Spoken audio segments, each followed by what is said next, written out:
गुरुर्विष्णुर्गुरुर्देवो महेश्वरः गुरुर्साक्षात् परब्रह्म तस्मै श्रीगुरवे नमः. So we are doing Uttara Bhaga of Vishnu Sahasranamam, Shloka 13 onwards. Okay, so 13th Shloka, we'll just break it down first and then we'll practice it a few times. Nakrodho. Nakrodho, notice the dha to be Mahaprana. Nacha Matsaryam. Let's change this. Okay. Nakrodho, Nacha Matsaryam. Nalobho, again, is a Mahaprana. Na Shubhamatihi, notice all those dirghams. We are used to calling it like Shubha. Here it is Shubha. Notice that. And Na Shubhamatihi with a visarga at the end. Bhavanti Krita Punyanam Bhaktanam Purushottame. Okay, we will start chanting. Anita ji, would you like to chant along with me? Yeah, Guruji. न क्रोधो न च मात्सर्यं न लोभो न शुभामतिः.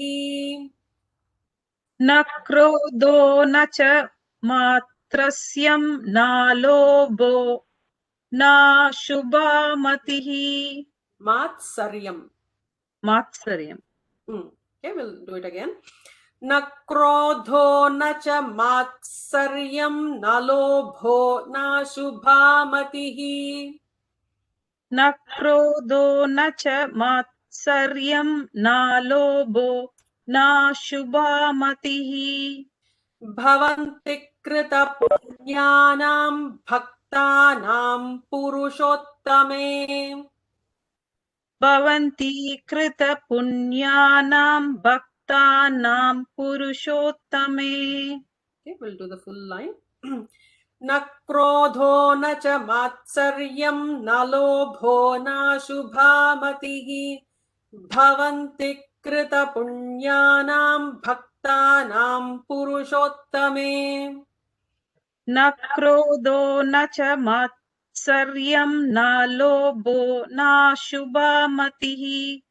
भवन्ति कृतपुण्यानां भक्तानां पुरुषोत्तमे. Awesome, thank you. Bhaskarji, would you like to repeat that shloka? Guruji. न क्रोधो न च मात्सर्यं न लोभो न शुभामतिः भवन्ति कृत पुण्यानां भक्तानां पुरुषोत्तमे. Awesome, thank you. Bhavani ji. न क्रोधो न च मात्सर्यं न लोभो न शुभामतिः भवन्ति कृतपुण्यानां भक्तानां पुरुषोत्तमे. Awesome. Only thing, no, just I think the ta actually came as a halanta. Bhavanti krita, full ta. Yeah, otherwise. Bhavanti krita. Yeah. Bhavanti krita. My book says. It is krita. Kritam is. Yeah, it is not tam. It is ta. Bhavanti krita punyana. Oh, Bhavanti krita punyana. Okay. Yeah. Thank you. Awesome. Gayatri Garu, would you like to Andy?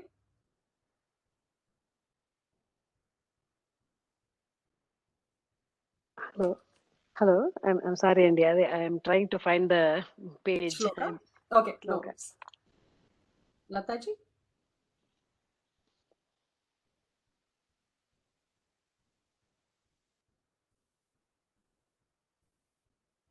Can't hear you, Lataji. You seem to be on mute.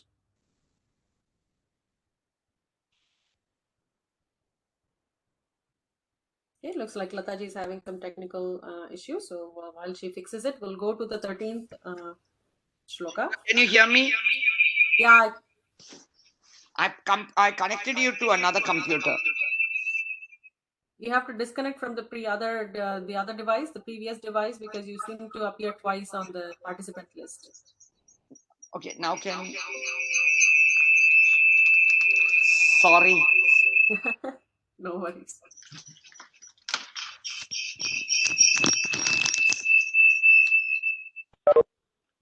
Can you hear me?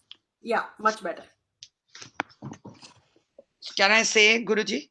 Please go ahead, please.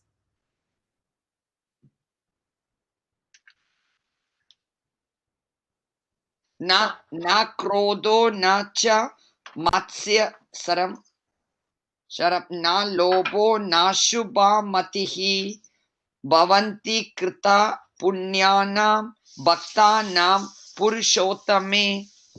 Matsaryam is the word. Oh, matsaryam. Okay. So na krodho na cha matsaryam na lobho na shubha matihi bhavanti krita punyana bhaktanam purushottame. Awesome. Thank you. Thank you. We'll move to the next shloka, 14th shloka. So Dhyau, like D-H-Y-O-U or D-Y-O-U. Dhyau, notice that Visarga followed by Sa, so you have to add an extra sibilant there. Dhyau sa chandrarka, nakshatra, kham, notice the Mahaprana kham there. Disho, bhur mahodadhihi, Vasudevasya viryena vidhritani mahatmanaha. You don't have to hold for the dhr, but it is a Mahaprana dha with a the vowel one. So vidhritani mahatmanaha. Guruji, the first line, can you just say that? Thou? Dhyau. So Dhyausa chandrarka. Okay. Nakshatra.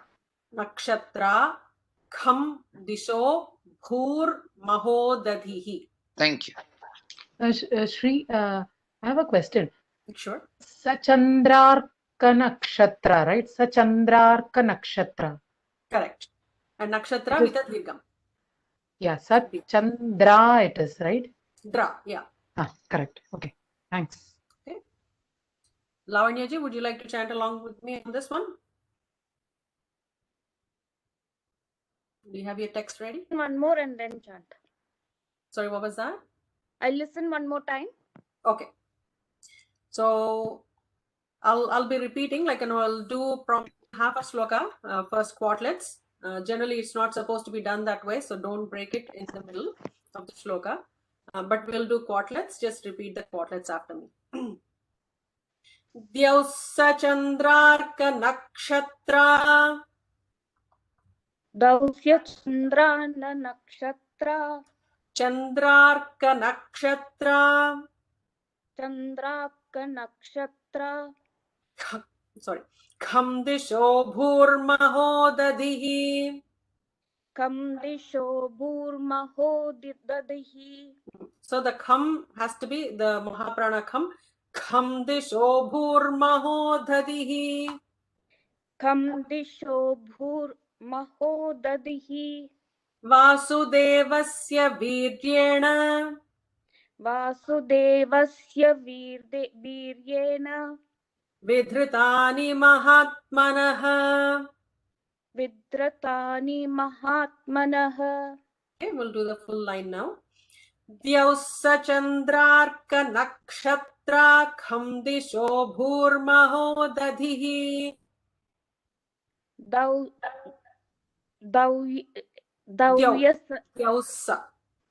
Dhyausa chandraksha nakshatra kamadisho bhurmahodadhihi. Vasudevasya viryena vidhritani mahatmanaha. Vasudevasya viryena vidhartani mahatmanaha. Vidhritani mahatmanaha. Vidratani mahatmanaha. Awesome. Lavanyaji, thank you. Lakshmiji, would you like to chant on? Dyosa chandrarka nakshatra kam disho bhur mahodadhihi vasudevasya viryena vidratani mahatmanaha. Awesome. Well done. Arvindji. यस्य चन्द्रार्कनक्षत्राखं दिशो भूर्महो दधिः वासुदेवस्य वीर्येण विधृतानि महात्मनः. Awesome. Rajamji.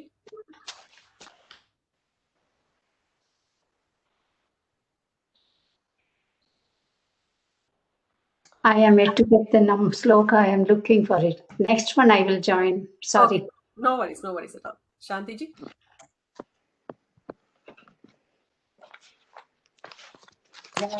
चन्द्रार्कनक्षत्राखं दिशो भूर्महो दधिः वासुदेवस्य वीर्येण विधृतानि महात्मनः. Awesome.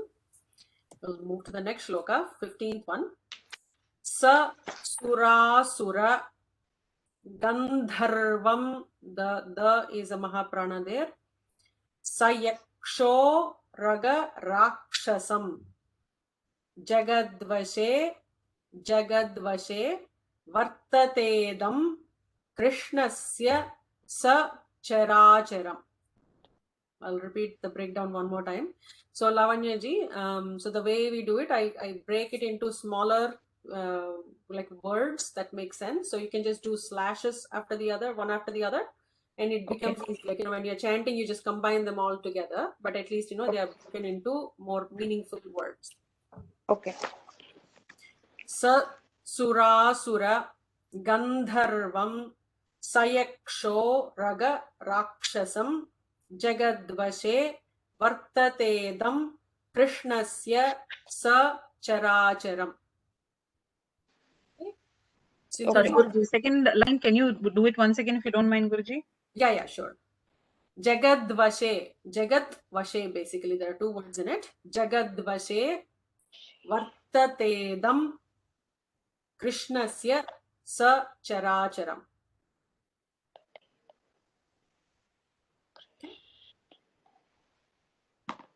So Guruji, the first one, when you're saying is, it is Sa Sura Gandharvam. Correct. Okay. Sindhuji, would you like to chant along with me?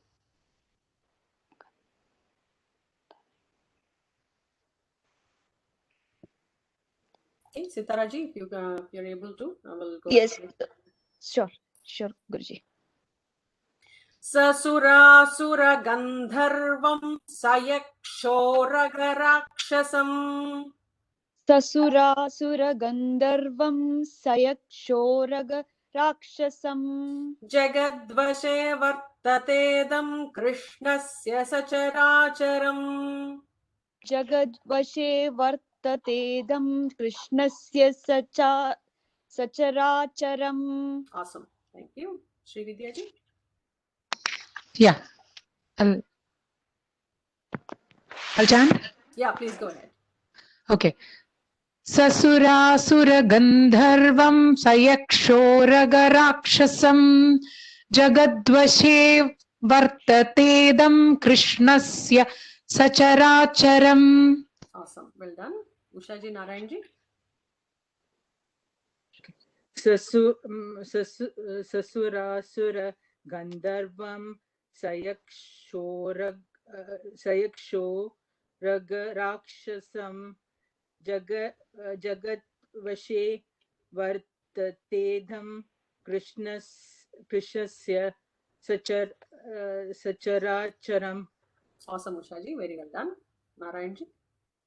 He's not here. Okay, no worries. Sounds good. Gayatri Garu, are you ready, Andy? Did you want to chant? Sasurasura gandharvam sayakshorah rakshasam jagadvase vartadedam krishnasya sacharacharam.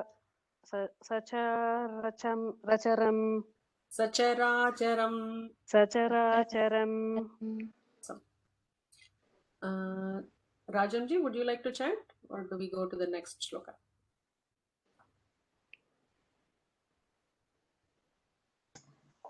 Sasurasura gandharvam sayakshoraga rakshasam jagatvache vartatedam कृष्णस्य चराचरम् कृष्णस्य चराचरम् Yeah. Krishnasya sa characharam. Sacharacharam. Go to the 16th shloka. Lavanya ji, you need to not on mute. Okay. So the next shloka, yeah. Indriyani manobuddhihi sattvam. So what happens to visarga followed by sa? It will be an extra sibilant. So buddhis sattvam, tejo balam dhritihi, Vasudevatmakanyahuhu. So Vasudeva Atmakanyahuhu. You have to combine those together. Vasudevatmakanyahuhu Kshetram Kshetrajna Evacha. Who would like to chant this one? Lakshmi ji? We'll chant it together. Indriyani mano buddhis sattvam tejo balam dhritihi. इन्द्रियाणि मनो बुद्धिः सत्त्वं तेजो बलं द्युतिः वासुदेवात्मकान्याहुः क्षेत्रं क्षेत्रज्ञ एव च वासुदेवात्मकान्याहुः क्षेत्रं क्षेत्रज्ञ एव च. Awesome. So one rule that I'll reiterate, because visarga followed by various letters, it just gives us different rules, right? So the one rule that is exception is before ksha, the letter ksha, if there is a visarga, we just have to pronounce the full visarga. This is for just general rule to remember for everybody. So that's why we are here pronouncing kanyahuhu kshetrajna, and we'll start again, right? So just notice that nuance. So we'll do the full shloka one more time. Observe how that kanyahuhu kshetram works in the chanting style.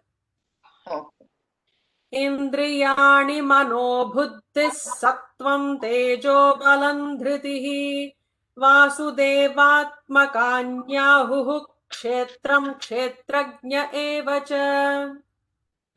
इन्द्रियाणि मनो बुद्धिः सत्त्वं तेजो बलं धृतिः वासुदेवात्मकान्याहुः क्षेत्रज्ञं क्षेत्रं क्षेत्रज्ञ एव च. Awesome. Very well done. Anita ji, do you want to chant this one and we'll go in the sequence now? Yeah, Guruji. Indriyani mano buddhis sattvam tejo balam dhrutihi Vasudevatmakanyahu kshetram kshetrajna eva cha. Two dirghams were missed. Vasudevatma kanyahu. So the vatma, the va and ka were shorter. So would you like to chant the second line one more time, please? I'll do it from the beginning itself, Guruji. Okay. Indriyani mano buddhis sattvam tejo balam dhrutihi Vasudevatmakanyahu kshetram kshetrajna eva cha. Yeah. And just when you practice, make sure that you are pronouncing the visarga for kanyahuhu very specifically. Kanyahuhu. Yeah. Okay, Guruji. Needs to be pronounced well. Thank you. Shri, one more doubt I have. Balam or Bala it is? Balam. Okay. Balam is the Napunsakalingam. It has to be with Balam. Sorry, Shriji. One quick question, can I? Is Go it ahead. Vasudevatmakanyahuhu? Correct. So anytime when you see a ksha, if there is a visarga before it, you have to pronounce the full visarga. That's the rule for visarga followed by ksha. So Vasudevatmakanyahuhu kshetram kshetrajna eva cha. That's how it will go. Bhaskar ji, go ahead. Yes, Guruji. Indriyani mano buddhis sattvam tejo balam dhrutihi वासुदेवात्मकान्याहुः क्षेत्रं क्षेत्रज्ञ एव च. Well done. Thank you. Bhavani ji. इन्द्रियाणि मनो बुद्धिः सत्त्वं तेजो बलं धृतिः वासुदेवात्मकान्याहुः क्षेत्रं क्षेत्रज्ञ एव च. Awesome. Very well done. We'll move to the next shloka. Shloka 17. Sarva. This is a difficult one to take it. So we'll just take it as two letters. Sarva gamanam acharah. Sarva gamanam acharah. Visarga followed by pa. It is an S, kind of a sound. Her kind of a sound. Prathamam परिकल्पते आचार प्रभवो धर्मो धर्मस्य प्रभुरच्युतः. Notice so many, like, Mahapranas in the second line. Achara prabhavo dharmo dharmasya prabhurachyutah. So the first, I'll do the first quartlet. Notice how it goes. Sarvagamana macharah प्रथमं परिकल्पते. सर्वगमानामाचारः प्रथमं परिकल्पते. Okay, we'll chant this one. Who would like to chant along? Sindhu ji? Shriji, I just wanted to know, is it F there? Sarva Gamana Achara? H. Oh, H. Acharya. Acharah pradhamam. Achara. Okay. Sarva Gamana Achara. Okay. Yeah. Okay. This is not F because of no? Sarvagamana macharah pradhamam. I know, you're right, Arvindji. Thank you for correcting me. It is F. F. Yeah, so F. Yeah. So Sarva Gamana Achara Pradhamam Parikalpate. Okay. Yeah, my bad. Yeah, it's F. Sarvagamana macharah pradhamam parikalpate. It is F. Sorry. Who would like to chant? I can do. Okay. Yeah. Sarvagamana macharah pradhamam parikalpate. Sarvagamanamacarah pratamam parikalpate. Sarva is a dirgham. Sarvagamana macharah pradhamam parikalpate. Sarvagamanam acarah pratamam parikalpate. Achara prabhavo dharmo dharmasya prabhurachyutah. Achara pratamo dharmo dharmasya prabhu achyutah. Prabhurachyutah. Prabhurachyutah. Yeah, so we'll do the full shloka now. Sarvagamana macharah prathamam parikalpate. Achara prabhavo dharmo dharmasya prabhurachyutah. Sarvagamanam achara pratamam parikalpate. Achara pratamo dharmo dharmasya prabhur achyutah. Yeah, so I think it's just a one-off. Achara prabhavo. I heard a prathamo. That's fine. Like, I think when you are practicing, you will correct it. Achara prabhavo dharmo dharmasya prabhurachyutah. Achara prabhavo dharmo dharmasya prabhur achyutah. Awesome. Thank you. Bhavani ji? सर्वागमानामाचार्यः प्रथमं परिकल्पते. आचार प्रभवो धर्मो धर्मस्य प्रभुरच्युतः. Awesome, Bhavani ji. I think your emphasis on dha was very correct. So just make sure that it is the same thing for dha as well. Very well done. Thank you. Gayatri ji?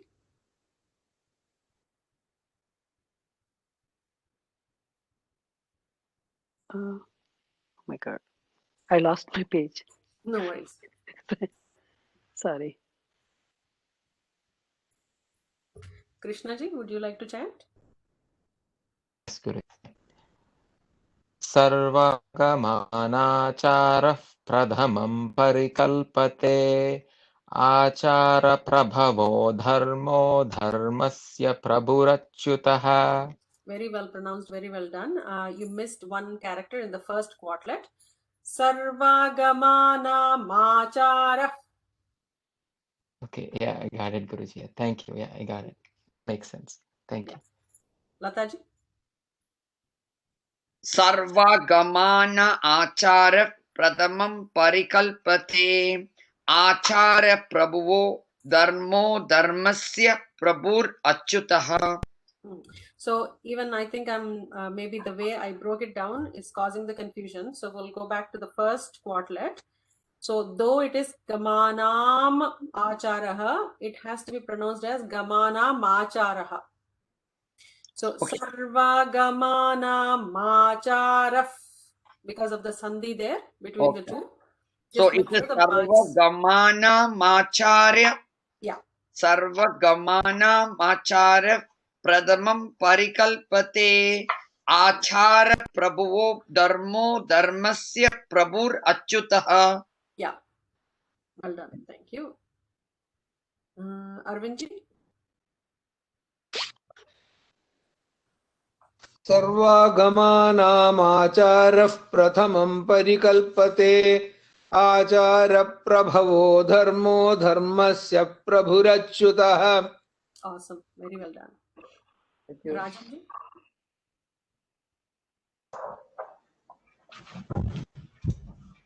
सर्वागमानामाचारप्रथमं परिकल्पते आचारप्रभवो धर्मो धर्मस्य प्रभुरच्युतः.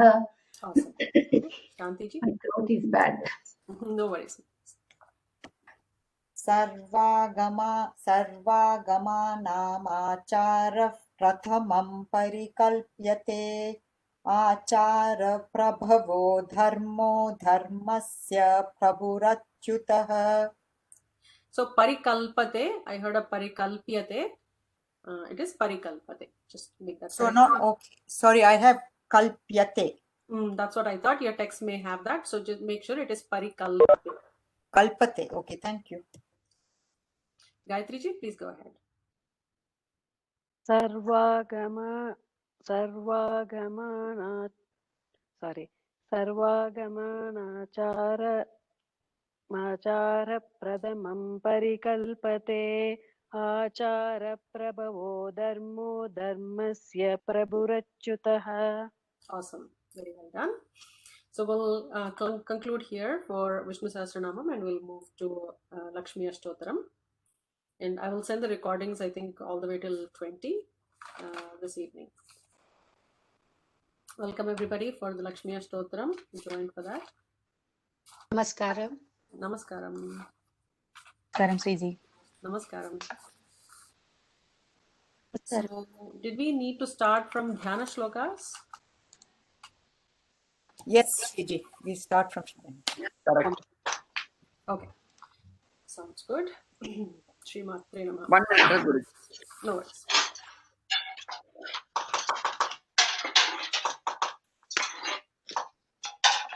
Yeah, fine.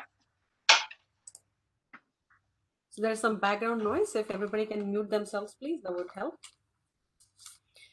Okay, so we have learned about Chandas, and the most frequent ones that we've used is Trishtubh, Anuchtubh mostly, and some Trishtubh Chandas.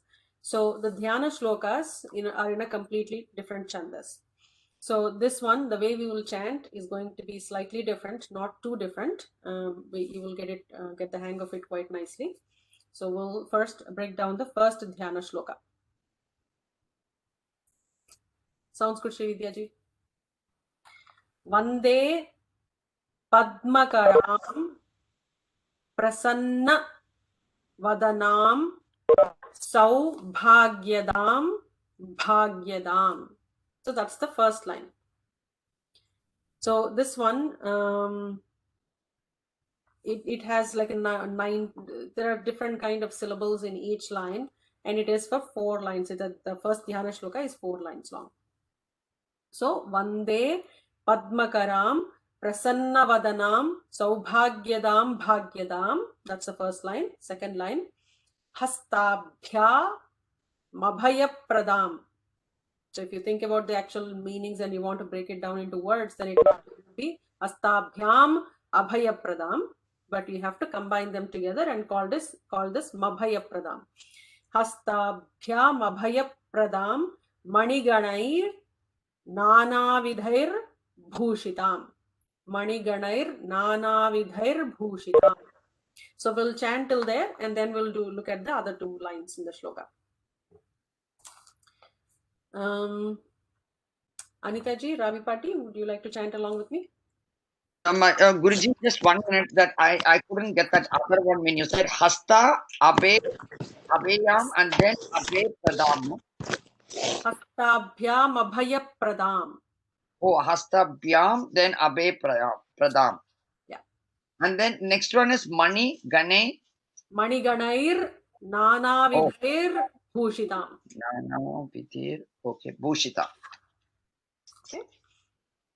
And we all know the importance of dhyana shlokas. This is how we actually start meditating upon mother's form, and then we will do the Ashtotram for her.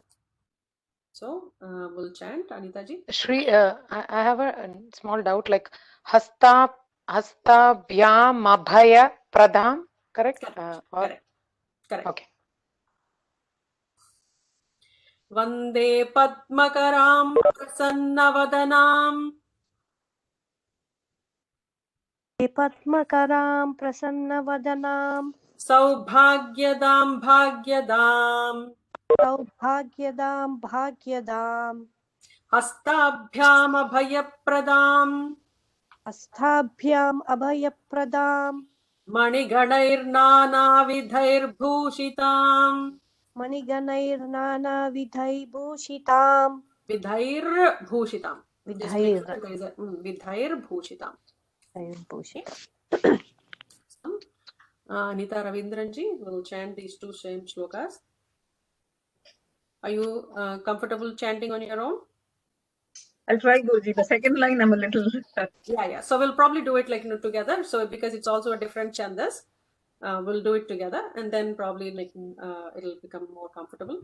Vande Padmakaram Prasannavadanam Vande Padmakaram Prasannavadanam Saubhagyadam Bhagyadam Hastabhyam Abhayapradam Mani Ganair Nanavidhair Bhushitam. Sorry, I cut you off. Was it correct, Guruji? I tried along with you. Yeah. Chant again. Vande Padmakaram Prasannavadanam Saubhagyadam Bhagyadam Hastabhyam Abhayapradam Mani Ganair Nanavidhair Bhushitam. Awesome. Very well done. Thank you. Aarti ji, would you like to chant? Vande Padmakaram Prasannavadanam Saubhagyadam Bhagyadam Hastabhyam Apradam Manigarnanavidhair Bhushitam. Okay, we'll do the second line. The first line was good. We'll do the second line. Hastabhyam Abhayapradam Hastabhyam Abhayapradam Maniganair Nanavidhair Bhushitam. Maniganair Nanavidhair Bhushitam. Awesome. Well done. Thank you. Bhaskar ji. Guruji. Vande Padmakaram Prasannavadanam Saubhagyadam Bhagyadam Hastabhyam Abhayapradam Maniganair Nanavidhair Bhushitam. Awesome. Well done. Bhavani ji. Oops. 1 minute in my text. No worries. Take it on. Yeah. वन्दे पद्मकरां प्रसन्नवदनां सौभाग्यदां भाग्यदां हस्ताभ्यां अभयप्रदां मणिगणैर्नानाविधैर्भूषिताम्. Okay, awesome. Well done. Chandraji, would you like to chant?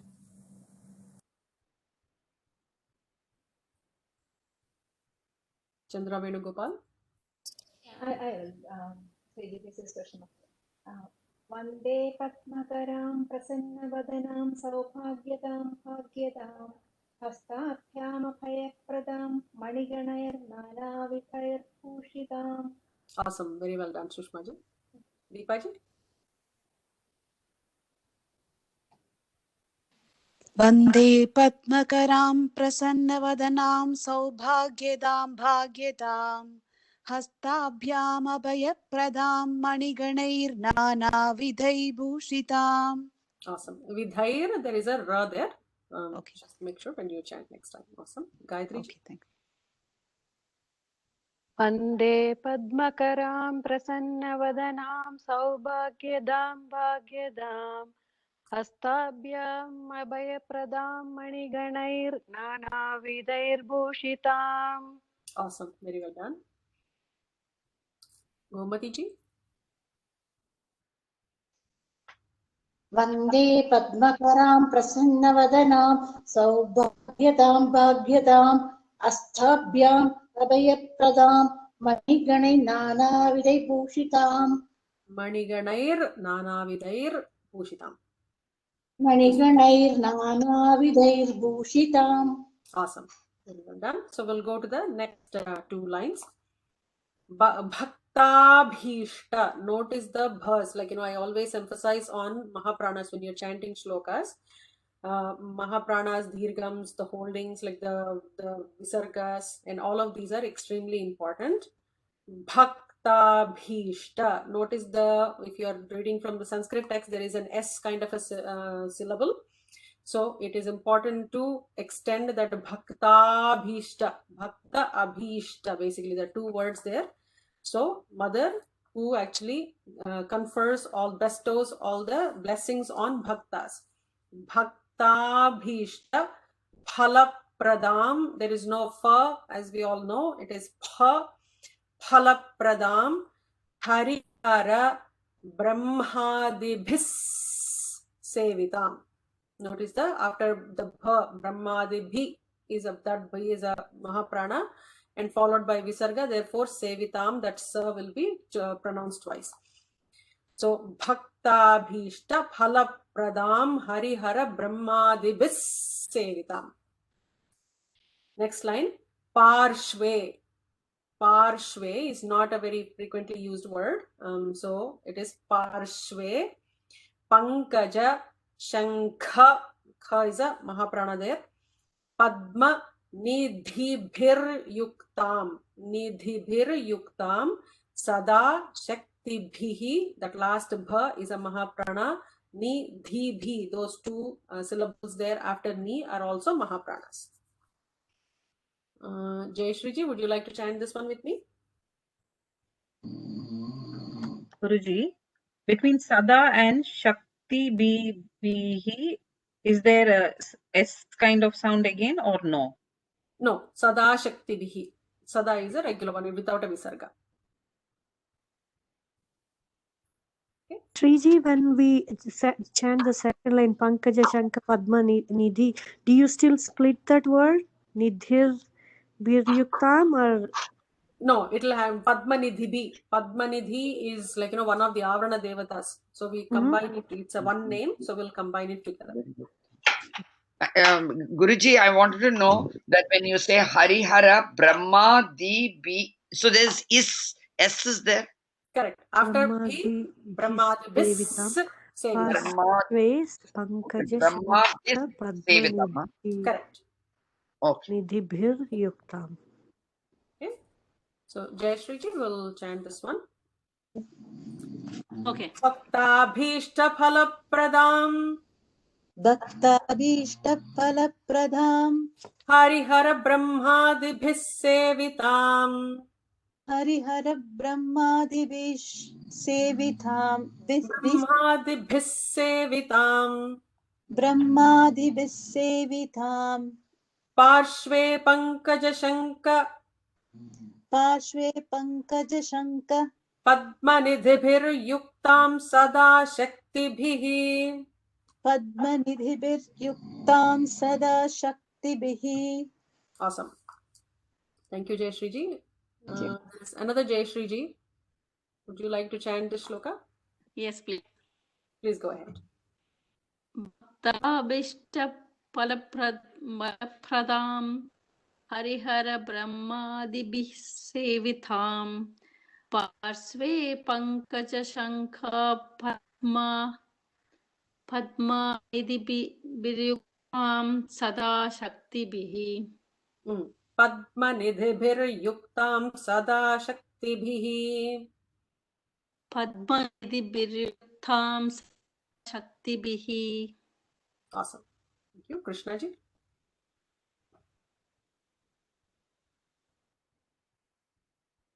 You're on mute, Krishna ji. Sorry, we can't hear you. I'm sorry, Guruji. भक्ताभीष्टफलप्रदां Harihara ब्रह्मादिभिः सेवितां पार्श्वे पङ्कजशङ्ख पद्मनिधिभिर्युक्तां सदा शक्तिभिः. Awesome. Very well done. Lata ji. भक्ताभीष्टफलप्रदां Harihara ब्रह्मादिभिः सेवितां पार्श्वे पङ्कजशङ्ख पद्मनिधिभिर्युक्तां सदा शक्तिभिः. Lavanya ji.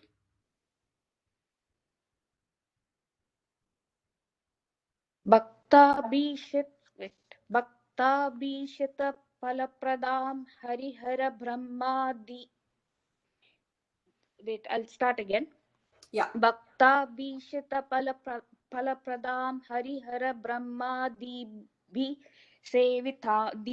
सेवितां पार्श्वे पङ्कजशङ्ख पद्मनिधिभिर्युक्तां सदा शक्तिभिः. Yeah, just two minor nuances there. The first one is Bhakta Bhishtha, sorry, I pronounced Mahapranata. Bhakta Bhishta. There is a hata there. Yeah. And in the last two words, in the second line, Sada is a dhirgam. Sada Shaktibihi. Sada Shaktibihi. Okay. Yeah. Awesome. Lakshmi ji. भक्ताभीष्टफलप्रदां Harihara ब्रह्मादिभिः सेवितां पार्श्वे पङ्कजशङ्ख पद्मनिधिभिर्युक्तां सदा शक्तिभिः. Very well done. Awesome. Arvind ji. भक्ताभीष्टफलप्रदां Harihara ब्रह्मादिभिः सेवितां पार्श्वे पङ्कजशङ्ख पद्मनिधिभिर्युक्तां सदा शक्तिभिः. Very well done. So I think we'll chant all the 4 shlokas together from now. So I'll chant with the style that I'm more used to, and there are different styles for this particular shloka. I've heard so many different variations of it. There is the one that I chant is more popular, more common one. Vande Padmakaram Prasanna-vadanam Saubhagyadam Bhagyadam Hastabhyam Abhayapradam Maniganair Nanavidhair Bhushitam Bhaktabhishta-phalapradam Harihara Brahmadibhis sevitam Parshve Pankaja Shankha Padmanidhibhiryuktam Sada Shaktibhihi. Arpita ji, would you like to chant the full shloka? Can you please lead me on? Okay, we'll do one line at a time. Yes, please. Yes, please. Vande Padmakaram Prasanna-vadanam Saubhagyadam Bhagyadam Vande Padmakaram Prasanna-vadanam Saubhagyadam Bhagyadam Hastabhyam Abhayapradam Maniganair Nanavidhair Bhushitam हस्ताभ्यामाभयप्रदां मणिगणैर्नानाविधैर्भूषिताम् भक्ताभीष्टफलप्रदां हरिहरब्रह्मादिभिः सेविताम् भक्ताभीष्टफलप्रदां Harihara ब्रह्मादिभिः सेविताम् पार्श्वे पङ्कजशङ्खपद्मनिधिभिर्युक्तां सदा शक्तिभिः पार्श्वे पङ्कजशङ्खपद्मनिधिभिर्युक्तं सदा शक्तिभिः युक्तां, just make sure that it is a dheergha. युक्तां, yes, युक्तां सदा शक्तिभिः. Awesome. Thank you, Arpita ji. Rajan, Thank you. would you be able to chant or do you want to take a break today? Just listen in. Is it me? Yeah. Okay, I will try. Please go ahead. वन्दे पद्मकरां प्रसन्नवदनां सौभाग्यतां भाग्यदां हस्ताभ्यां अभयप्रदां मणिगणैर्नानाविधैर्भूषितां भक्ताभीष्टफलप्रदां हरिहरब्रह्मादिभिः सेवितां पार्श्वे पङ्कजशङ्खपद्मनिधिभिर्युक्तां सदा शक्तिभिः. Awesome. Thank you. Shanti ji.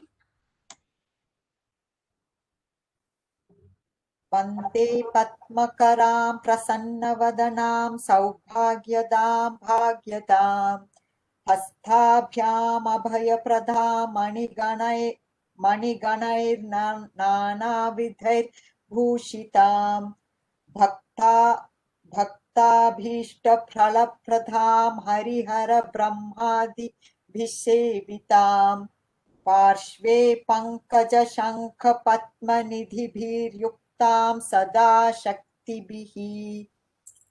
Awesome. Sindhu ji.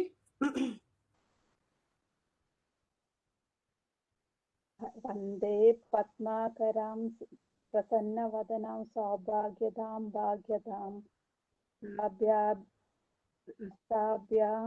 अभयप्रदां मणिगणैर्नानाविधैर्भूषितां फलप्रदां हरिहरब्रह्मादिसेवितां पार्श्वे पद्मनिधिभिर्युक्तां सदा शक्तिभिः. Awesome. Thank you, Sindhu ji. Sitara ji, go ahead.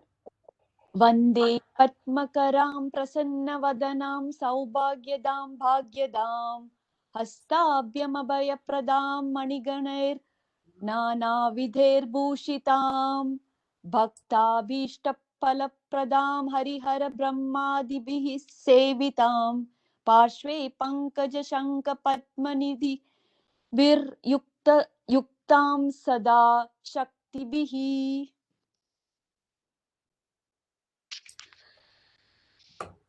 Go ahead. I think we'll just all of us will chant before we go to the next. Okay. वन्दे पद्मकरां प्रसन्नवदनां सौभाग्यदां भाग्यदां हस्ताभ्यामभयप्रदां मणिगणैर्नानाविधैर्भूषितां भक्ताभीष्टफलप्रदां हरिहरब्रह्मादिभिः सेवितां पार्श्वे पङ्कजशङ्खपद्मनिधिभिर्युक्तां सदा शक्तिभिः. Can I go next, Shriji? Please go ahead, Usha ji. Go ahead. Yeah. Vande Padmakaram Prasannavadhanam Saubhagyadam Bhagyadam Hastabhyam Mayabhayak Pradam Mani Ganair Nana Vidair Bhushitam Bhakta Bhaktabhishta Palapradam Harihara Brahma Dibis Sevitam Parshve Pankaja Shankapadma Nidhibhir Yuktam Sada Shaktibihi. Naransya. Namaste, Shriji. Namaskaram. Please go ahead. Vande Padmakaram Prasannavadhanam Saubhagyadam Bhagyadam Hastabhyam Abhayapradam Maniganer Nana Vidair Bhushitam भक्ताभीष्टफलप्रदां हरिहरब्रह्मादिभिः सेवितां पार्श्वे पङ्कजशङ्खपद्मनिधिभिर्युक्तां सदा शक्तिभिः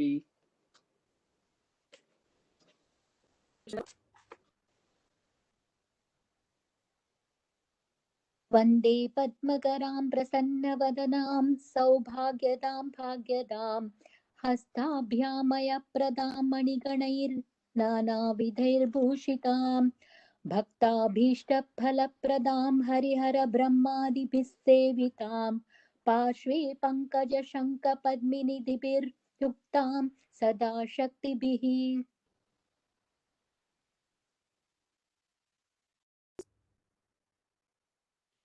Second line of the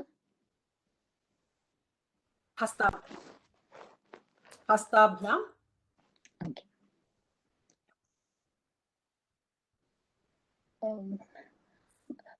भक्ताभीष्टफलप्रदां हरिहरब्रह्मादिभिः सेवितां पार्श्वे पङ्कजशङ्खपद्मनिधिभिर्युक्तां सदा शक्तिभिः. Sorry, I meant the Hastabhyam one. Okay. हस्ताभ्यामयप्रदां मणिगणैर्नानाविधैर्भूषितां. Looks like there is a typo in your book, Sudhaji. Hastabhyam Abhayapradam. There is one character that's missing. That's why I wanted you to chant to see if you would chant the second time as well. Looks like there is a typo there. Hastabhyam Abhayapradam.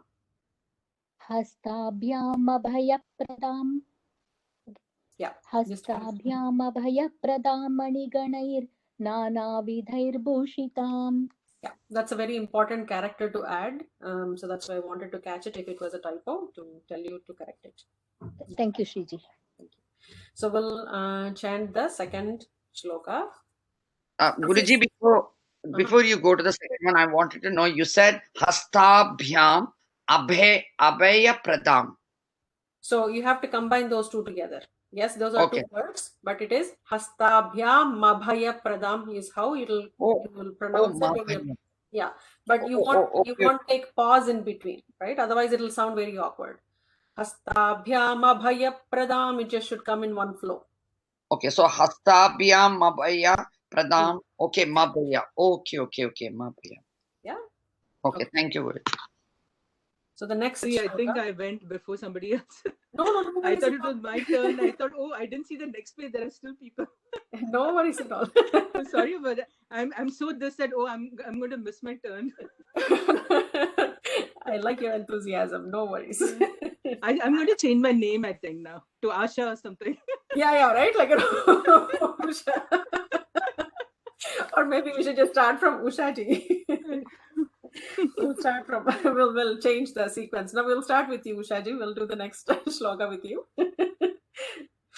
Sarasija Nayane Saroja Haste. Just imagine, this doing dhyanam with these kind of shlokas. The dhyana shlokas are always the most beautiful, I feel.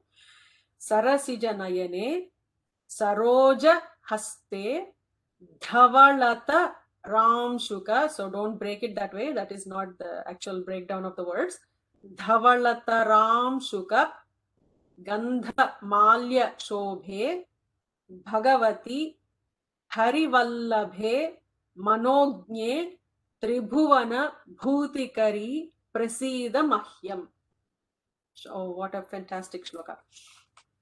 And this is in completely again another different chandas. So we'll Ushaji, would you like to chant? Guruji, please. Guruji, if you can do the Davala. Yeah. Dhavala Taram Shuka. Dhavala Taram. Yeah, so Dhavala Taram Shuka. And you have to combine it together. You cannot break it in between. Yeah, Shri, it is Dhavalata or Dhavalata? La. Okay. Not la. Dhavala Taram. Dhavala Taram Shuka. Shuka, okay. Gandha Gandhamalya Shobhe. Gandhamalya Shobhe. Okay, thank you, Guruji. Awesome. We'll just go smaller bits, Ushaji. You want to chant along? Yes, sir.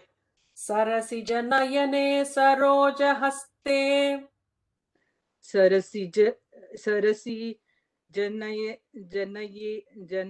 Sarasi Janaye. Sarasija Nayane. Just, if you make it that way, it will become easy for you. Sarasija Nayane Saroja Haste.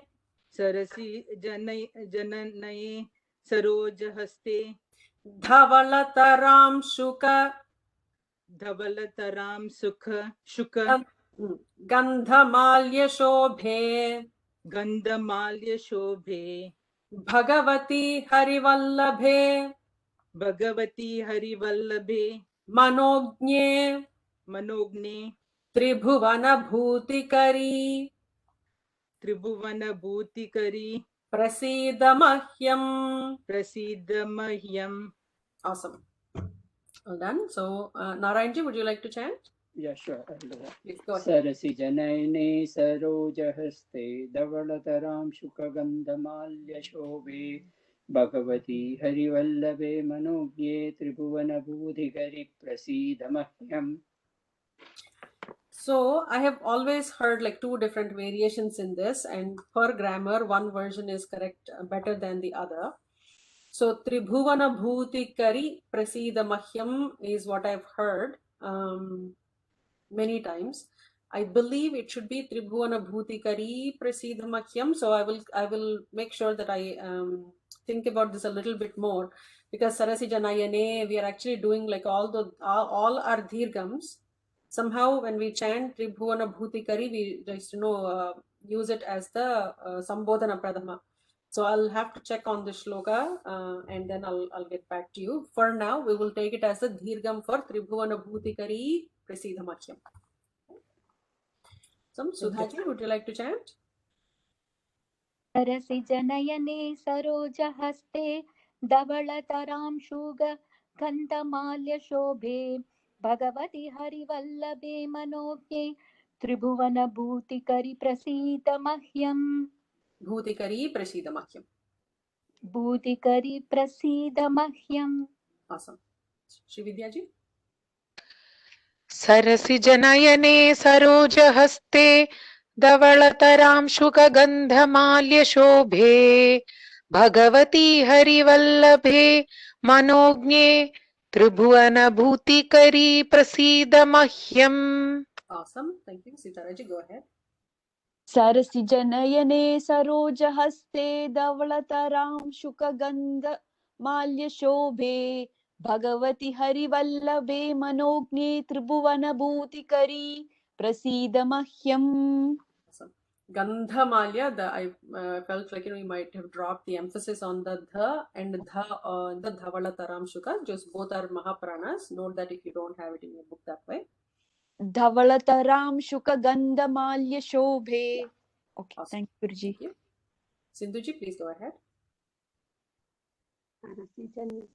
Sarasi Janayane Saroja Haste Dhavalataram Sukhagandhamalya Shobhe Bhagavati Harivallabhe Manogye Tribhuvana Bhutikari Prasida Mahyam. Awesome. Just try to add the tune to it, Sindhuji. So it comes out like, a beautiful shloka pattern. Very well done though with the actual words itself. Okay. Shantiji? Sarasi Janayane Sarojahaste Dhavalataram Sukhagandhamalya Shobhe Bhagavati Harivallabhe Manogye Tribhuvana Bhutikari Prasida Mahyam. Prasida Mahyam. Prasida Mahyam. And don't emphasize on the. Their meanings are different, right? Prasiddha is to be popular. Prasida is to give me the prasada, to shower your blessings. Prasida Mahyam.